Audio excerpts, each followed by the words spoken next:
듣고 전할 수 있도록 함께하여 주옵소서. 예수님의 이름으로 기도드립니다. 아멘, 아멘.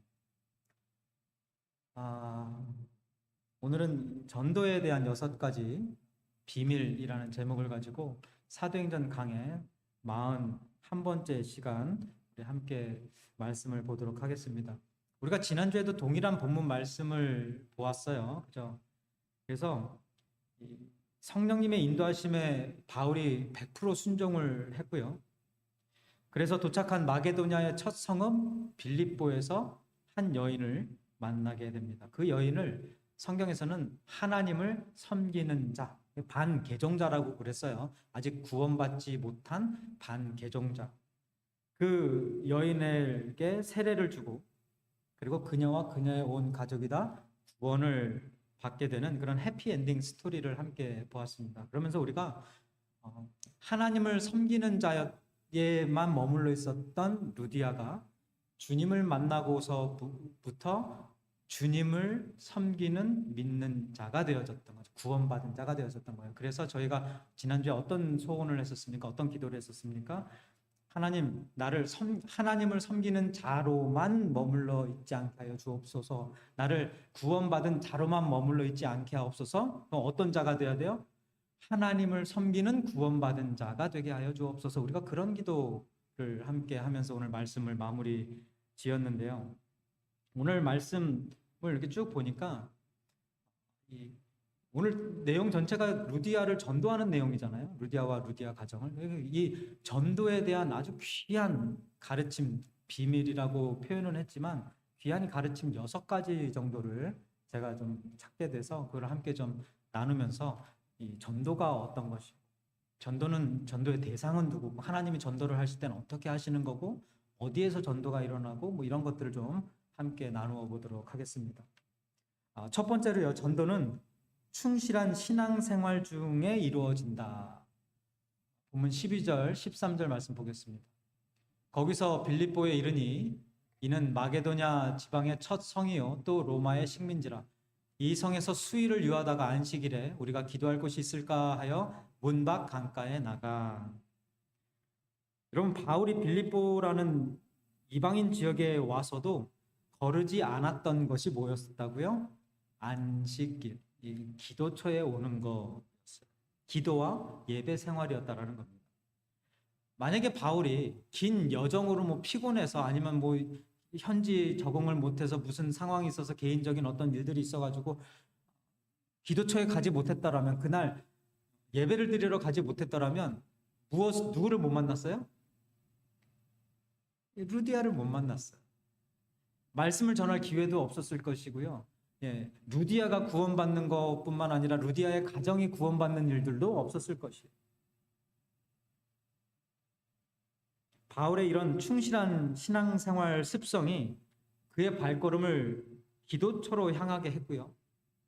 그리고 루디아를 만나는 중요한 기반이 되어졌다라는 것입니다. 여러분, 하나님께서 주신 십계명이 있죠. 그 구약의 도덕법, 대표적인 도덕법. 이 10계명 중에 4번째 계명이 혹시 뭔지 아십니까? 10계명 다 기억하세요? 첫 번째, 하나님 외에는 다른 신 섬기지 말고, 2번째, 우상 숭배하지 말고, 3번째, 하나님 이름 망령 때 읽지 말고, 4번째, 주일은 한 달에 몇 번이요? 4번. 그러니까 주일을 안식일을 거룩하게 지켜라. 5번째, 이거 부모 공경 안 하면 엉덩이 맞는다 해서 5번째, 부모 공경하라. 6번째, 이거 또 해야 되겠네. 6번째, 이거 뭐예요? 6번째, 살인하지 말라. 7번째, 아내와 와이프는 둘이지 다섯이 아니다. 간음하지 말라죠. 7번째, 이거 안 된다. 이거 도적질하지 말라. 9번째, 이거 거짓 증언하지 말라. 10번째, 탐심, 남의 것 욕심내지 마라. 이 10가지 중에 4번째가 안식일을 거룩하게 지켜라. 기억나죠? 이거 했던 거. 그죠? 다 기억나죠? 출애굽기 20장 8절과 11절만 좀 보겠습니다. 안식일을 기억하여 거룩하게 지키라. 이는 엿새 동안에 나 여호와가 하늘과 땅과 바다와 그 가운데 모든 것을 만들고 일곱째 날에 쉬었음이라. 그러므로 나 여호와가 안식일을 복되게 하여 그날을 거룩하게 하였느니라. 여기 8절에 보면 안식일을 위해 해야 할 것이 두 가지가 나옵니다. 그죠? 하나는 기억하는 것이고요. 또 다른 하나는 거룩하게 지키라는 거예요. 영어 성경에 보면 remember the Sabbath day to keep it holy라고 되어져 있어요. 그러니까 안식일을 거룩하게 지키기 위해서 to keep it holy, 지키기 위해서 계속해서 안식일을 기억하고 있어요. 여러분, 저희에게 있어서는 예수님이 부활하신 주일을 안식일로 지켜요. 그죠? 근데 여기서 주일을 그러면 기억하라는 말씀, 출애굽기 20장에 나오는 주일을, 안식일을 거룩하게 지키는데 기억하라는 말씀은 또 이게 무슨 뜻이겠습니까? 안식일을 기억하고 거룩하게 지켜라. 무슨 뜻이겠어요? 주일을 기억하라는 말씀의 뜻은요, 6일 동안 세상에서 바쁜 일상을 산다 할지라도 그 6일 동안에 주일을 잊지 말아라는 얘기, 주일을 준비하는데 그 6일을 사용하라는 이야기고요. 주일을 위해서 그 6일을 살으라는 이야기예요. 여러분, 마라톤 선수가, 제가 잘 기억을 못 해가지고 찾아보니까 마라톤 그게 42.195인가요? 19km, 26마일 정도 되는데, 마라톤 선수가 출발할 때부터 그 어렵고 험난한 그 6일이라는 그 과정 42몇 킬로미터를 쭉 가는 동안에 절대로 잊어버리지 않는 곳이, 그리고 절대로 포기하지 않는, 눈에서 떨어지지 않는, 머릿속에서 떠나지 않는 곳이 어디예요? 그 목표 지점, 도착 지점이에요. 도착 지점. 그리스도인에게 있어서는요, 주일이 출발점이에요. 할렐루야. 그리고 주일이 도착 지점이에요. 그 중간에 달리면서 땀이 나고 목이 마르고 육신이 막 쓰러질 것 같으면서도 견딜 수 있는 이유가 뭐예요? 그리고 견디는 이유가 뭡니까? 도착점이 있기 때문에 그래요. 도착점이. 그거 바라보고 달리는 거예요. 그거 바라보고 견디는 거고. 물론요, 둘 다 필요해요. 주일을 기억하면서 거룩하게 지키기 위해서 6일 동안 살아가는 것도 중요하고, 또 주일날 교회에 와서 하나님 말씀으로 충전되어지고 은혜 받아야지 또 6일을 견디고 버티고 살아가는 것 중요해요. 근데 우리가 착각하는 것이 하나가 있어요. 뭐냐면 주일을 잘 예배 드리고 은혜 받아야지만이, 주일을 와야지만이 6일 동안 세상에서 내가 살 수 있다, 견딜 수 있다라는 그런 생각만 하고 있어요. 근데 그러니까 출발점만 있는 거예요. 그런 신앙생활. 목적지가 없는 거예요. 주일을 앞에 올 주일을 바라보지 않고 그냥 6일을 그냥 살아간다라는 그 생각 자체가 이거 온전한 100% 신앙의 모습이 아니라는 거죠. 진정한 신앙의 모습은 어떤 겁니까? 주일날 내 충전받고 나가서 세상을 살아가고 견디는 그 힘이 또 어디서 나와요? 어제 주일에서만 나오는 게 아니라 앞으로 올 주일을 소망하고 바라보고 준비하고 기억하는 그 신앙에서 그 힘이 나오는 거예요. 할렐루야. 아닌가 봐. 맞습니까? 네, 맞습니다. 제가 질문 하나 드릴게요.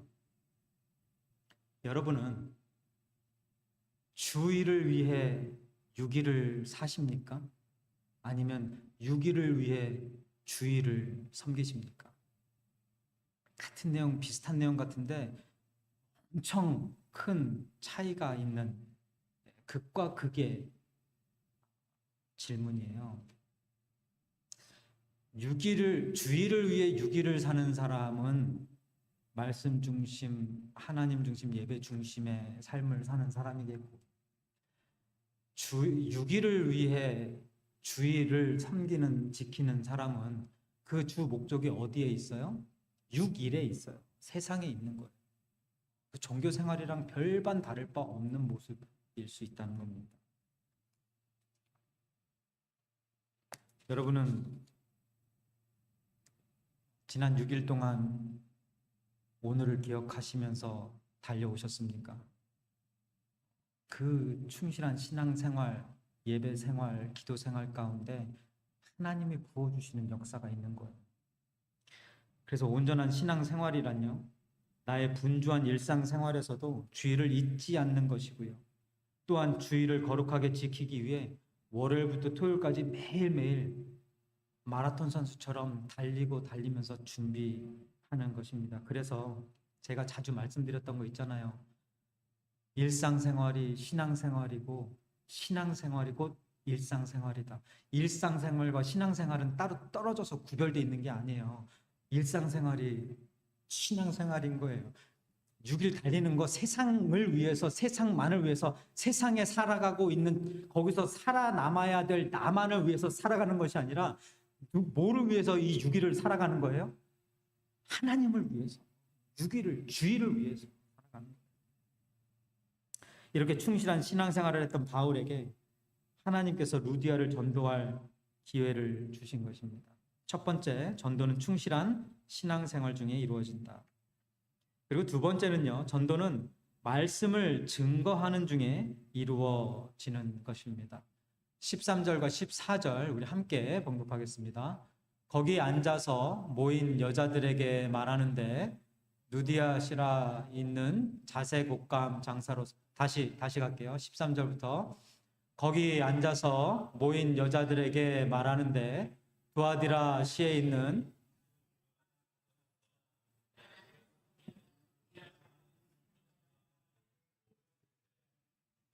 그 마음을 열어 바울의 말을 따르게 하신지라. 아멘.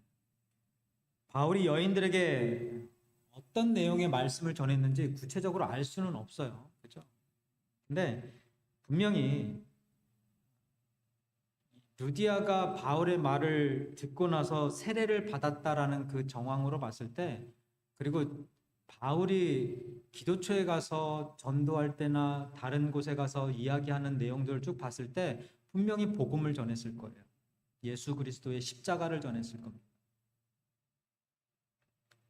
여러분, 아무리 성도의 교제가 즐겁고 좋다고 할지라도요, 아무리 이민 생활 외롭고 힘들어서 그래도 교회라도 나와야지 사람 만날 수 있고, 그리고 이민자로서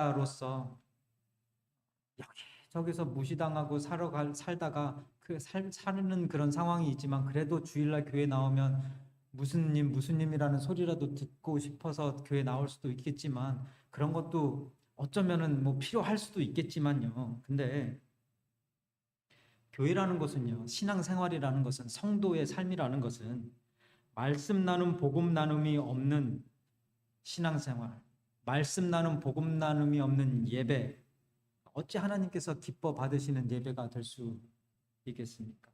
그런 곳에서는 하나님의 역사가 일어나지를 않는 거죠. 복음을, 예수님을 듣고 전하고자 하는 간절함이 있는 사람이 곧 구원받은 사람이에요. 맞습니까? 예수님을 듣고 전할 때마다 기쁨과 감동이 끊이지 않는 사람이 주님의 사랑을 제대로 경험한 사람이에요.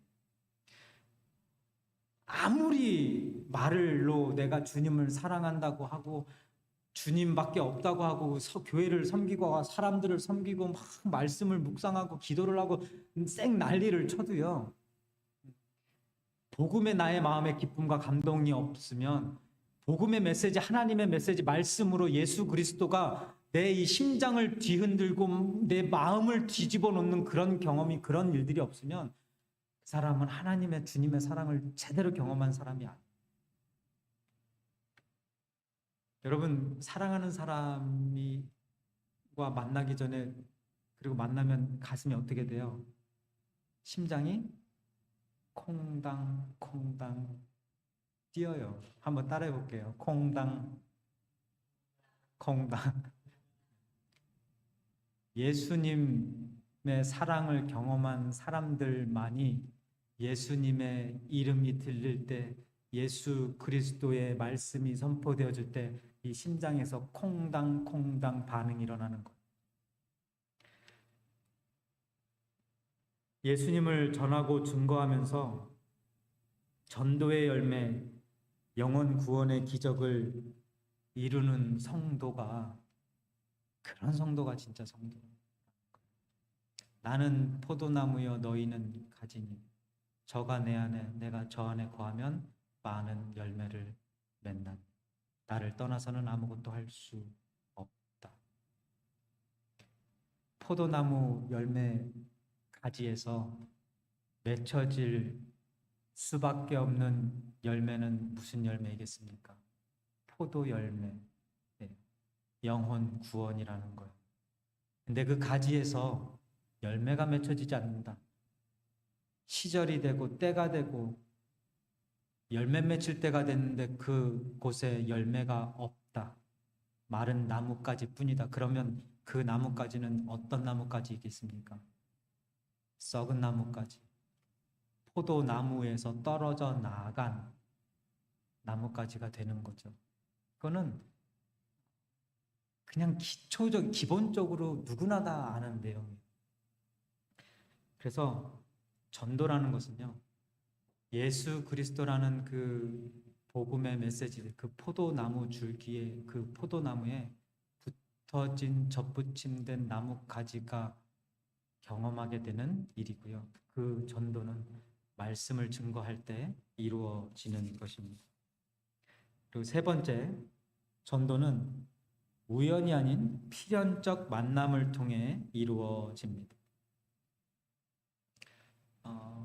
하나님을 믿지 않는 사람들의 눈에는요, 바울과 루디아의 만남이 그냥 우연이라고 여겨질 거예요. 아마 루디아 옆에 같이 있었던 그 여인들도 그렇게 여겼을 수도 있을 것 같아요. 우연히 어떤 바울이라는 어떤 남자를 루디아가 만나더니 그러더니 뭐 세례를 받고 구원을 받고 막 좋아서 그렇게 사람이 완전 변했대. 참 신기하네. 뭐 이렇게 됐을 거예요. 내가 어느 교회에 우연히 갔는데 거기서 내가 주님을 만났어. 안 믿는 사람들은 이런 말 할 거예요. 내가 우연히 기도원에 갔는데, 내가 우연히 설교를 들었는데, 내가 우연히 저 사람을 만났는데, 이런 이야기 할 거예요. 그런데 우리가 알다시피요, 바울과 루디아의 만남은 절대로 뭐가 아니었어요? 우연이 아닌 거예요. 아시아와 비두니아로 가려 했던 바울의 발걸음을 마게도냐 지방의 빌립보 성으로 옮기신 때부터 하나님께서는 바울과 루디아의 만남을 미리 계획해 놓으셨다라는 겁니다. 이 세상에 우연이 없어요. 뭐만 있어요? 하나님의 작정과 섭리 안에서 이루어지는 필연만 있는 겁니다. 저와 여러분의 만남은 우연이 아니고요, 필연이에요. 어디 안에서? 하나님의 작정과 섭리 안에서 내가 너희들을 만나게 하겠다라는 그 작정과 그 만나게 되어지는 과정, 모든 과정을 역사하시는, 만드시는 그 섭리, 이끄시는, 통치하시는, 주관하시는 그 섭리 안에서 이루어지는 필연적 만남밖에 없는 거예요. 오늘 저와 여러분의 만남 필연입니다. 누구에 의해서? 하나님에게 의해서. 그래서 주께 영광이에요. 그래서 하나님께 영광이에요. 그래서 하나님께 감사하는 겁니다. 세 번째, 전도는 우연이 아닌 필연적 만남을 통해 이루어진다. 네 번째, 전도는 하나님께 선택받은 사람들에게만 이루어집니다. 오늘 본문에서 보신 것처럼요, 바울이 말씀을 전할 때 그 기도처 강가에 루디아만 있었던 게 아니고요, 루디아와 다른 여인들이 함께 있었어요. 그죠? 동일한 바울의 메시지, 동일한 바울의 입을 통해서 복음이 선포되어지고 예수 그리스도의 십자가가 선포되어졌는데 이상하게 루디아만 거기에 반응을 해. 왜 그랬죠? 주의 영이 그녀의 마음을 열어줬기 때문에. 주님의 영이 누구에게만 임한 겁니까? 루디아에게만 임한 거예요. 그 수많은 사람들 중에 루디아에게만 복음의 메시지가 들릴 수 있도록, 복음의 그 씨앗이 심기어져서 열매를, 믿음이라는 열매가 날 수 있도록 역사하시는. 그래서 여기 계신 분들이 대단하신 분들인 거예요. 할렐루야. 그냥 이렇게 가다가 하나님이 그냥 눈에 보여서 그냥 집어가지고 내가 너 구원할게 해서 구원하신 게 아니라니까요. 루디아가 그냥 구원받은 게 아니라는 거예요. 바울을 어디서부터 이끄셨어요? 더베에서부터 쭉 이끌어 오셨잖아요. 여기 가지 마라, 저기 가지 마라, 너는 여기 가야 된다. 그게 어디였어요? 빌립보. 그리고 나서 충실한 신앙생활 가운데 예배처소를 찾아갔던 바울을 통해서 루디아를 만나게 하시고, 그 루디아, 하나님께서 생각하고 계획하고 작정하고 계셨던 그 루디아를 찾아가셔서 마음을 활짝 여셔가지고 복음의 메시지를 듣게 하셔서 구원하시는 그 하나님의 그 놀라우신 선택, 그 작정, 그 은혜, 그게 저와 여러분이 받은 은혜. 저와 여러분 모두가 다 루디아인 줄 믿습니다. 아멘. 아멘. 이사야 45장 7절 함께 보겠습니다. 함께 봉독합니다. 나는 빛도 짓고 어둠도 창조하며 나는 평안도 짓고 환난도 창조하나니 나는 여호와라. 이 모든 일들을 행하는 자니라. 아멘.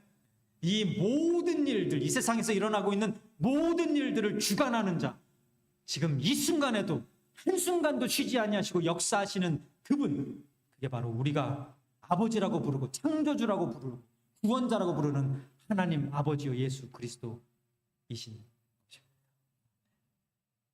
세 번째, 전도는 우연이 아닌 필연적 만남을 통해 이루어진다. 네 번째였죠. 그리고 네 번째, 전도는 하나님께 선택받은 사람들에게만 이루어진다. 다섯 번째는요, 전도는 한 개인뿐만 아니라 온 가족의 구원을 이루는 중요한 사역이다. 굉장히 중요합니다. 그죠? 15절에 그와 그 집이 다 세례를 받고,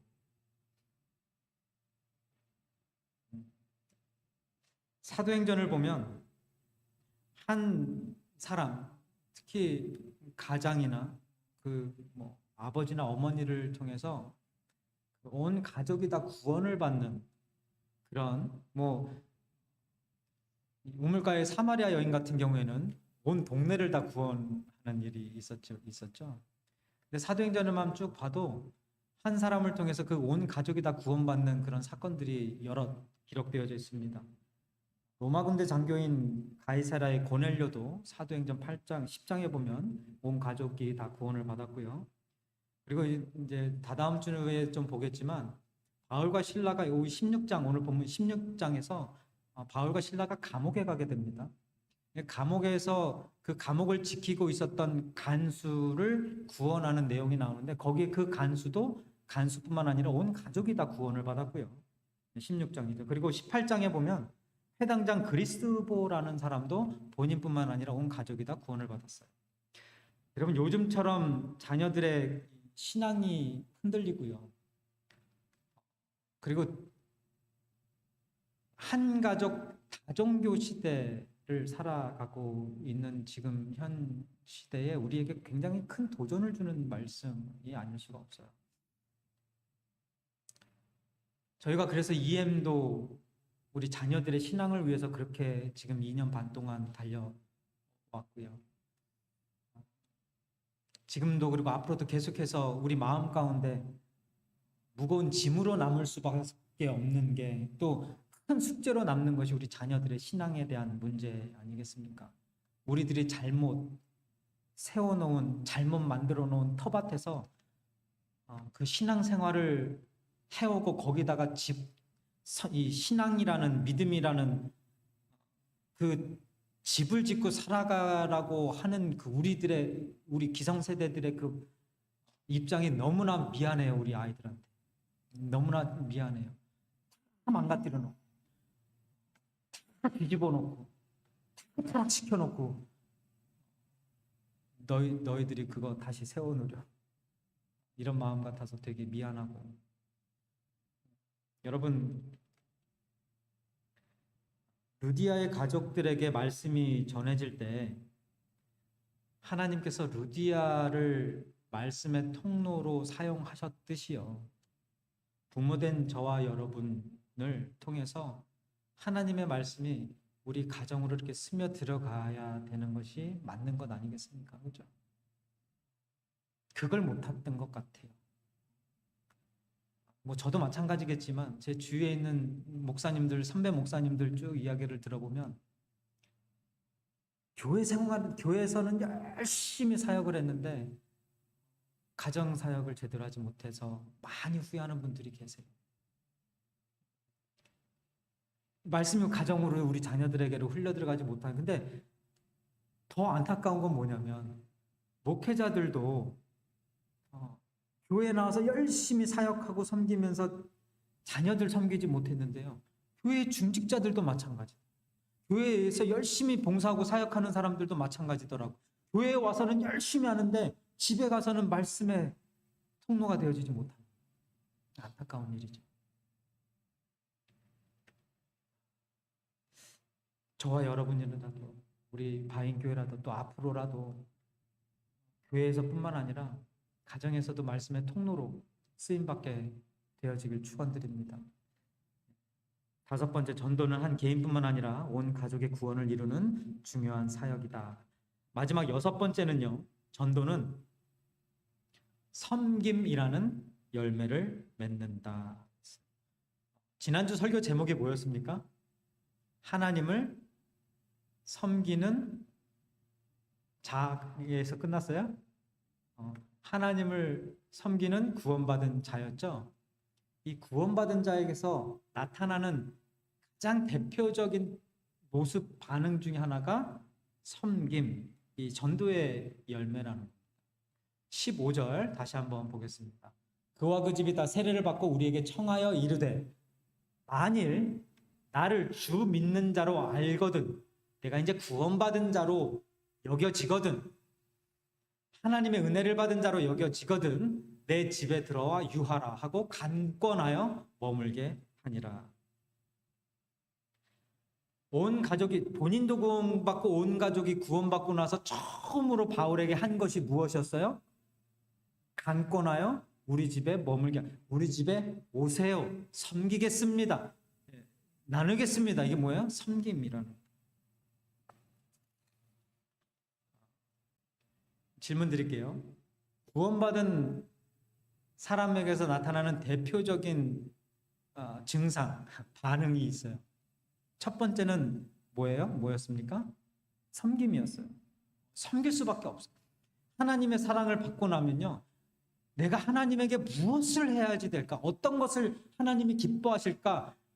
첫 번째 하나님 사랑, 그리고 내가 우리 교우들을 위해서, 우리 이웃들을 위해서, 내가 사랑하는 사람들을 위해서 무엇을 어떤 방법으로 섬길까? 이웃 사랑. 그리고 이 세상에 있는 아직 믿지 않는 사람들을 위해서 내가 어떤 희생과 헌신을 해야지만이, 어떤 시간적 노력을, 땀을 흘려야지만이 하나님께서 기뻐하실까? 원수 사랑. 이 섬김의 자리까지 가게 되어지는 거예요. 어쩔 수 없어요.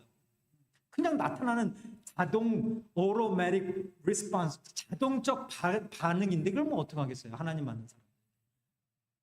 자, 섬김, 하나님 섬기고 이웃 섬기고 원수까지도 섬길 수 있는, 그 다음에 또 하나의 반응이 뭡니까? 섬김과, 오늘 본문 제목에도 나와 있어요, 전도. 섬김과 전도. 왜 섬기냐? 전도를 위해서. 왜 사랑하냐? 섬기기 위해서, 전도하기 위해서. 왜 희생하냐? 전도하기 위해서.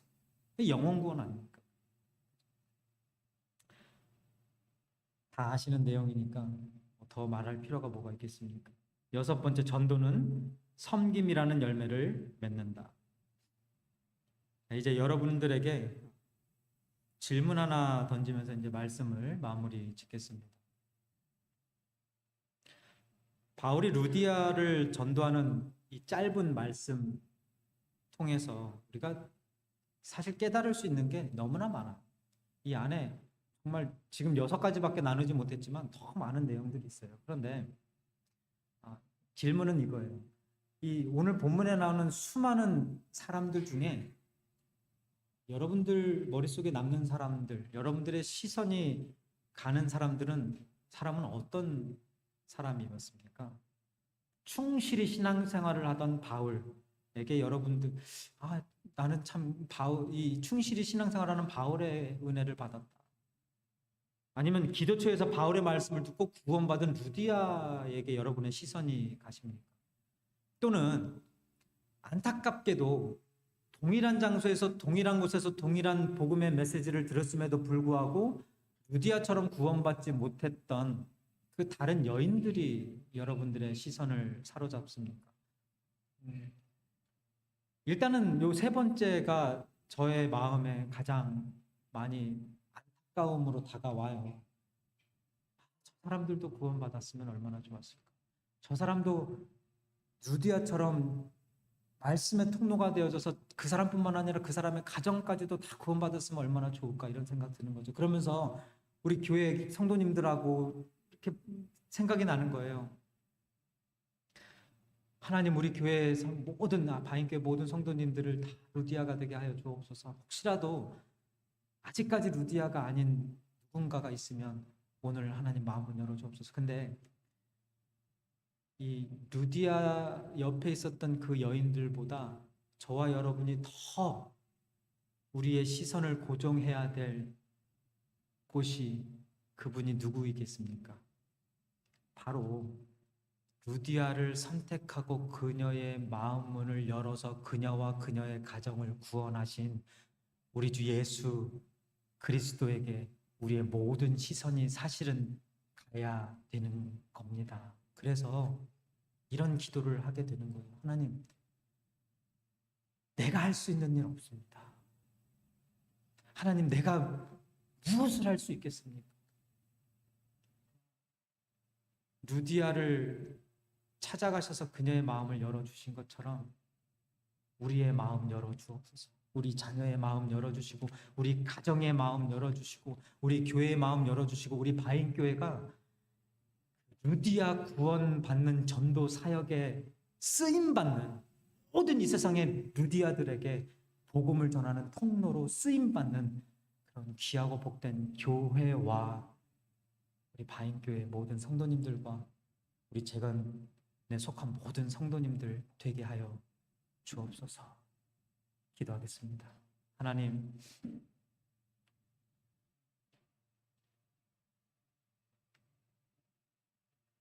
하나님의 사랑을 알고 하나님의 은혜를 알고 십자가의 능력을 알고 오늘 이 순간에도 하나님을 부르짖으며 하나님의 그 도우심을 간절히 소망하는 하나님의 자녀들이 눈을 감고 함께 한 마음으로 기도를 올려드립니다.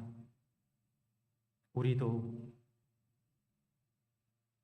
루디아를 구원하신 주님의 그 은혜, 그 역사, 그 기적 경험하고 나누는, 또 쓰임받는 바인교회 되게 하여 주옵소서.